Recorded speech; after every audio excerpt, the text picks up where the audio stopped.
Malinis, maayos at malusog na learning environment layon sa Brigada Eskwela sa mga paaralan sa Kalinga. 100 tupad beneficiaries kabilang sa mga tumutulong. Si Audrey Villena sa sentro ng balita. Nagsimula ang Brigada Eskwela 2026 sa pamamagitan ng kick-off ceremony sa Rizal National School of Arts and Trades sa Rizal, Kalinga bilang paghahanda sa papalapit na pasukan. Ipinaalala ng DepEdCar Regional Director ang pagtutuloy-tuloy ng implementasyon ng Brigada Eskwela 2026 kahit nagsimula na ang klase. Dagdag pa niya ang pagpapaigting ng gulayan sa paaralan bilang aksyon para mapababa ang malnutrisyon sa mga mag-aaral, na rason kung bakit mababa ang performance ng mga ito. Ang Brigada Eskwela ho ay hindi lamang sa paglilinis ng mga silid-aralan. Ang Brigada Eskwela ho ay hindi lamang po ang pagkukumpuni ng mga nasira. Nakikita ho natin ang pagkukumpuni, ang paglilinis ay ang mga pamamaraan upang mapaunlad ang kahusayan ng mga bata.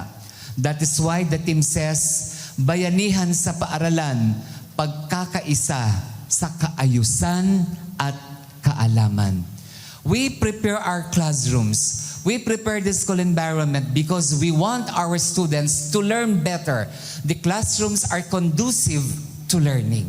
Naniniwala naman ang lokal na gobyerno ng Kalinga na ang pinakamalaking investment ng komunidad ay ang pagsuporta sa pag-aaral at pangangailangan ng mga estudyante.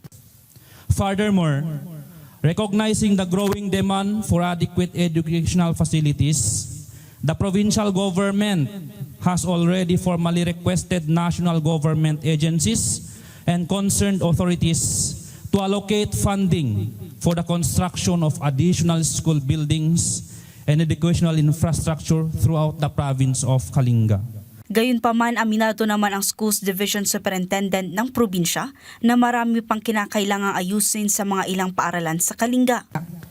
Given that opportunity and the right learning environment, they can perform, and they can perform better than how they have performed in the previous years. Samantala, pumirma naman ng Memorandum of Agreement ang Department of Education Cordillera at Department of Labor and Employment Cordillera para sa 100 na tupad beneficiaries na tutulong sa pagpapaganda sa mga silid-aralan ng nasabing paaralan at sa Liwan West Elementary School. 50 beneficiary ang nakadestino sa RNSAT at 50 beneficiary naman ang magtratrabaho sa LWES ng 10 araw. Audrey Villena para sa Pambansang TV sa Bagong Pilipinas.